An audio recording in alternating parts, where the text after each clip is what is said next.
और इस पाठ्य योजना हिंदी की पाठ्य योजना के साथ मैं राकेश नथवाल, प्रवक्ता HIT BEd कॉलेज जिलासू चमोली। तो ये उद्देश्य कथन और इसके बाद का आप उद्देश्य कथन के बाद अब आपका पाठ्य योजना का प्रस्तुतिकरण शुरू होता है। तो ध्यान रखिए, जैसा हमारा पेज है, फर्स्ट वाला पेज में हमने ये सामान्य उद्देश्य पाठ्य योजना या ज्ञानात्मक का लिखा। इसी के बाएं वाले में हमने ये बोधात्मक, सृजनात्मक या सहायक सामग्री का लिखा और इस तीसरे वाले में हमने विशिष्ट सामग्री, पूर्व ज्ञान और प्रस्तावना के प्रश्न लिखे। और इसके बाद का जो स्टेप आता है, क्रम आता है प्रस्तुतिकरण। तो प्रस्तुतिकरण के लिए इस डबल पेज का होना आवश्यक है। एक ही पेज में प्रस्तुतिकरण नहीं आता है। प्रस्तुतिकरण के लिए बायां पेज और दाहिना पेज, जिसका इस प्रकार नहीं आ रहा है तो आप पहले से ही अपने पेज को सेट करके जाएंगे कॉपी के, ताकि आपका प्रस्तुतिकरण डबल पेज में आए। और ये नहीं यहाँ आप जगह छोड़ दें, जगह भी नहीं छोड़नी है, इसलिए प्रस्तुतिकरण के लिए 2 पेज, इसलिए ऐसे आप पहले से ही अपनी योजना बनाते जाएंगे। तो ये है प्रस्तुतिकरण। प्रस्तुतिकरण में 1 2 3 4 5 6 7 कॉलम, 7 खाने बनेंगे। अभी गिनेंगे आप 1 2 3 4 5 6 7, ये 7 खाने बनेंगे। ये है RCEM अप्रोच की पाठ्य योजना है। तो इसमें भी लिखेंगे आप प्रस्तुतिकरण, ऊपर लिखेंगे जिनका लेख सही ठीक नहीं है तो वो विभिन्न प्रकार के पेन का प्रयोग कर सकते हैं। सिर्फ लाल पेन का प्रयोग नहीं करना है और हरे पेन का प्रयोग नहीं करना है। तो यहाँ लिखेंगे आप शिक्षण बिंदु, ये काले पेन से लिखा है। दूसरे पहले कॉलम में लिखेंगे शिक्षण बिंदु, दूसरे कॉलम में लिखेंगे शिक्षण लक्ष्य / व्यावहारिक उद्देश्य, और तीसरे कॉलम में लिखेंगे छात्र अध्यापक क्रियाएं, चौथे कॉलम में लिखेंगे छात्र क्रियाएं, पांचवें कॉलम में लिखेंगे विधि / प्रविधि / सहायक सामग्री, छठे कॉलम में लिखेंगे श्याम पठ सारांश, सातवें में लिखेंगे मूल्यांकन। दोबारा देखेंगे, पहले में लिखेंगे शिक्षण बिंदु, दूसरे में लिखेंगे शिक्षण लक्ष्य / व्यावहारिक उद्देश्य, तीसरे में लिखेंगे छात्र अध्यापक क्रियाएं, चौथे में लिखेंगे छात्र क्रियाएं, पांचवें में लिखेंगे विधि / प्रविधि / सहायक सामग्री, छठे में लिखेंगे श्याम पठ सारांश, सातवें में लिखेंगे मूल्यांकन। इस प्रकार 1 2 3 4 5 6 7, तो आपके इसमें 7 कॉलम बनेंगे। दोबारा गिनो, 1 2 3 4 5 6 7 आपके कॉलम बनेंगे। प्रस्तुतिकरण आपका स्टार्ट होता है, प्रस्तुतिकरण यहाँ से आपका शुरू होता है। तो आज का सिर्फ और प्रस्तुतिकरण में सबसे पहले का बिंदु आता है आदर्श वाचन। तो शिक्षण बिंदु, आदर्श वाचन। अब आपके पास गद्य की जो किताब होगी उसमें से जो पैराग्राफ होगा, पहला पैराग्राफ या दूसरा भी हो सकता है, तीसरा हो सकता है, लेकिन शुरुआत है तो पहला पैराग्राफ ही होगा। तो आदर्श वाचन भारतीय ... बन जाए पूर्ण विराम। तो इसे आप कह रहे होंगे ये क्या है, अर्थात पहला पैराग्राफ जहाँ से आप शुरू करेंगे और जहाँ पर पैराग्राफ समाप्त होगा वहाँ तक, जहाँ तक आपने लिया है, यहाँ से यहाँ तक छात्र अध्यापक के द्वारा इसका आदर्श वाचन होगा, छात्र अध्यापक पढ़ेगा। तो ये क्या है, शिक्षण लक्ष्य / व्यावहारिक उद्देश्य क्या है, कौशलात्मक, कौशल का विकास होता है। इसमें क्या होता है कि छात्र अपनी वाचन एवं श्रवण क्षमता का विकास करते हैं। छात्र अपनी वाचन एवं श्रवण क्षमता का विकास करते हैं, वाचन पढ़ने का, श्रवण सुनने का क्षमता का विकास करते हैं। और छात्र अध्यापक क्रियाएं, अब छात्र अध्यापक की क्या क्रिया होती है देखेंगे। छात्र अध्यापक उचित आरोह अवरोह एवं शुद्ध उच्चारण का ध्यान रखते हुए भावानुकूल स्वर में आदर्श वाचन करता है। उचित आरोह अवरोह, कहाँ आवाज़ उठानी है, कहाँ आवाज़ दबानी है, आरोह अवरोह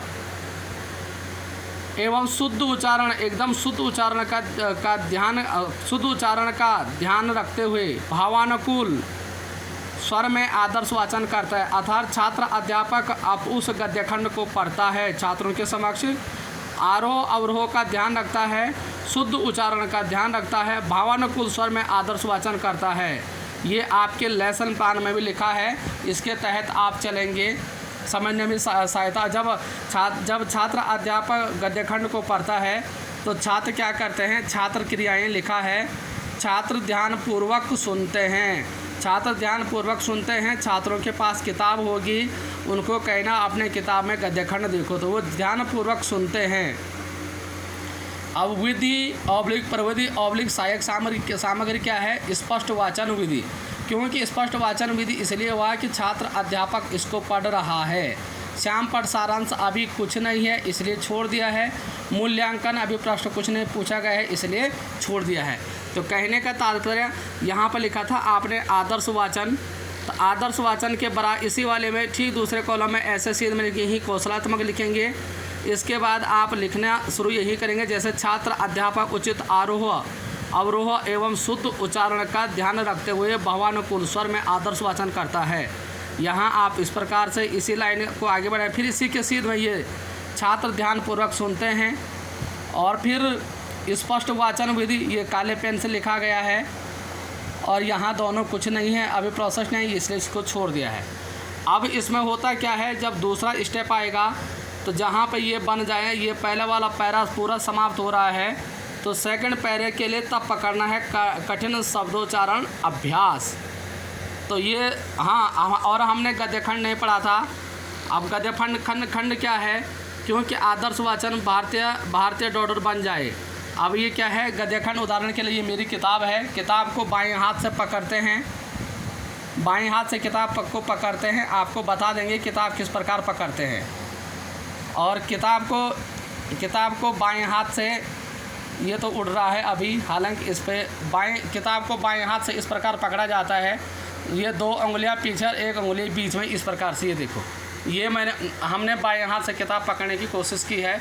ये क्लास में भी आपको बता देंगे बाएं हाथ से किताब पकड़ी जाती है, हिंदी, संस्कृत और इंग्लिश में।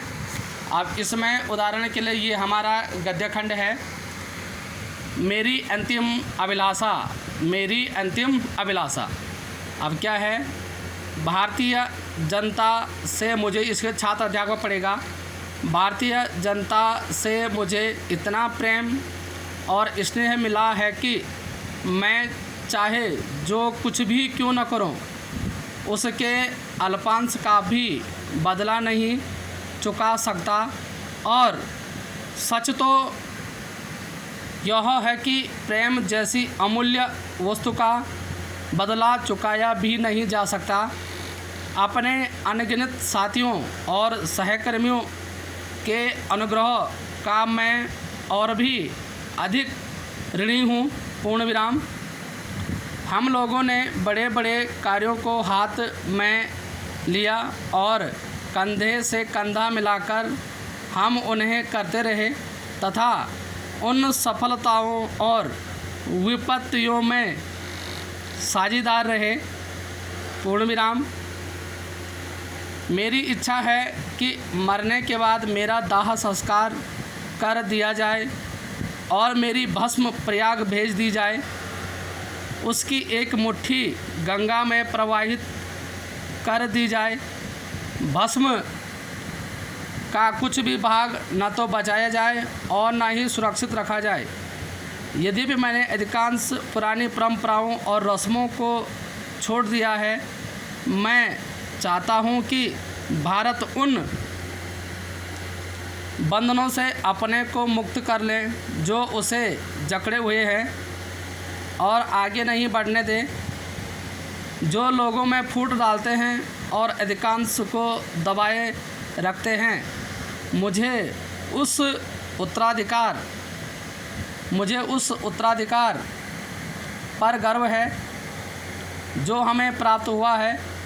मैं इस बात को भी भली भांति समझता हूँ कि मैं भी औरों की तरह उस अटूट श्रृंखला की एक कड़ी हूँ जो स्मृति के परे भारत के अतीत में इतिहास के उषा काल तक चली जाती है। मैं चाहता हूँ कि मेरी भस्म का शेष भाग विमान द्वारा ऊपर से उन खेतों पर बिखेर दिया जाए जहाँ भारत के किसान कड़ी मेहनत करते हैं, ताकि वह भस्म भारत की धूल और मिट्टी में मिलकर भारत की ही अभिन्न अंग बन जाए। पूर्ण विराम। तो यही था आदर्श वाचन भारतीय ... बन जाए। ये देखिए, भारतीय ... और ये बन जाए। तो ये आपका गद्यखंड छात्र अध्यापक पढ़ेगा। इसमें उतार चढ़ाव, पूर्ण विराम और व्याकरण चिन्ह का ध्यान रखते हुए पढ़ना है। और बच्चों को कहना है, उस समय जब छात्र अध्यापक आदर्श वाचन करता है किताब को लेकर के, तो ये कौशलात्मक छात्र अपनी वाचन एवं श्रवण क्षमता का विकास करते हैं। शिक्षण लक्ष्य, व्यावहारिक उद्देश्य, छात्र अध्यापक क्रियाएं ये आपको बताया है। और छात्र क्रियाएं छात्र ध्यानपूर्वक सुनते हैं, किताब में देखते हैं। स्पष्ट विधि है ये, स्पष्ट वाचन विधि। अभी श्याम पर सारांश कुछ नहीं है, मूल्यांकन कुछ भी प्रश्न नहीं किया गया है। तो आज का भाग 1 हमने आपको कल बताया था, आज का भाग 2। भाग 3 हम कल बताएंगे, क्योंकि लेसन प्लान बड़ा है, इसको भागों में बताया जाएगा। और अगले पाठ्य योजना भाग 3 के साथ पुनः हम कल उपस्थित होते हैं। तब तक के लिए नमस्कार। और आप पाठ्य योजना बनाने की भी कोशिश करें, सीखें, बार बार सीखें। आज जहाँ तक बताया है यहाँ तक आप कार्य करेंगे। पुनः भाग 3 के साथ कल उपस्थित होते हैं। और भाग 3 ये नहीं है कि इससे आगे जोड़ना है, जैसा हम आपको बता रहे हैं। पुनः अगली पाठ्य योजना भाग 3 के साथ कल उपस्थित होते हैं। तब तक के लिए नमस्कार, धन्यवाद।